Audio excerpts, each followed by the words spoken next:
Pemda KKT gelar workshop evaluasi pengelolaan keuangan dan pembangunan desa 2024. Pemerintah Kabupaten Kepulauan Tanimbar atau KKT menggelar workshop evaluasi pengelolaan keuangan dan pembangunan desa tahun 2024. Kegiatan workshop melibatkan BPKP Maluku, DPD RI, KPPN Somlaki, Kejaksaan Tinggi Maluku, OPD, pemerintah desa, BPD, dan pendamping desa se-Kabupaten Kepulauan Tanimbar dibuka penjabat Bupati Peterson Rangkoratat pada Jumat 2 Agustus. Penjabat Bupati KKT Peterson Rangkoratat mengingatkan pentingnya penguatan kemampuan manajerial yang efektif, efisien, profesional, dan peningkatan kinerja yang baik. Rangkoratat menegaskan komitmen pemerintah dalam pembangunan desa sesuai dengan amanat Undang-Undang Nomor 6 Tahun 2014 tentang desa. Undang-undang ini menekankan bahwa desa tidak hanya sebagai objek pembangunan, tetapi juga sebagai subjek yang aktif dalam proses pembangunan.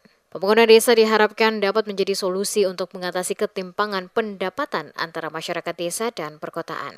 Diakui, peningkatan pembangunan desa akan berdampak positif pada nilai tambah, kesejahteraan, serta kualitas hidup masyarakat desa di Kabupaten Duan Lolat. Bupati juga mengingatkan pemerintah desa untuk berhati-hati dalam mengelola keuangan desa yang telah diamanahkan.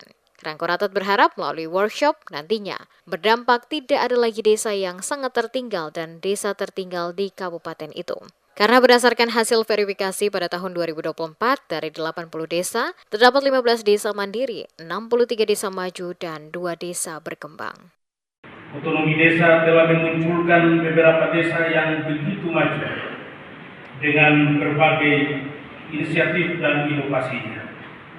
Tetapi di sisi lain, masih sangat banyak desa yang terjebak dalam keterbelakangan, serta masih carut marut dalam pengelolaan keuangan dan akuntabilitasnya. Ini tentu saja memerlukan upaya masif untuk dapat menularkan berbagai inovasi dari desa-desa yang maju ke desa-desa yang masih berkembang atau berbelakang.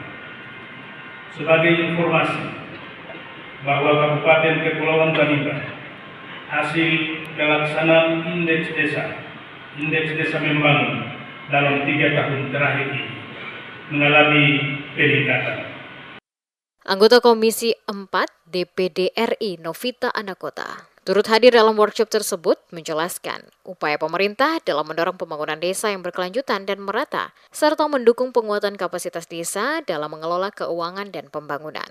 Legislatur Maluku ini berharap workshop menjadi langkah positif dalam memperkuat pengelolaan keuangan desa dan memastikan pembangunan yang berkelanjutan serta merata di seluruh Kabupaten Kepulauan Tanimbar. Kegiatan workshop menghadirkan narasumber Novita Anakota, anggota Komite 4 DPD RI, Kepala KPPN Somlaki Muhammad Lutfi, Kepala Seksi Kejaksaan Tinggi Maluku, Kepala BPKP Provinsi Maluku, Putri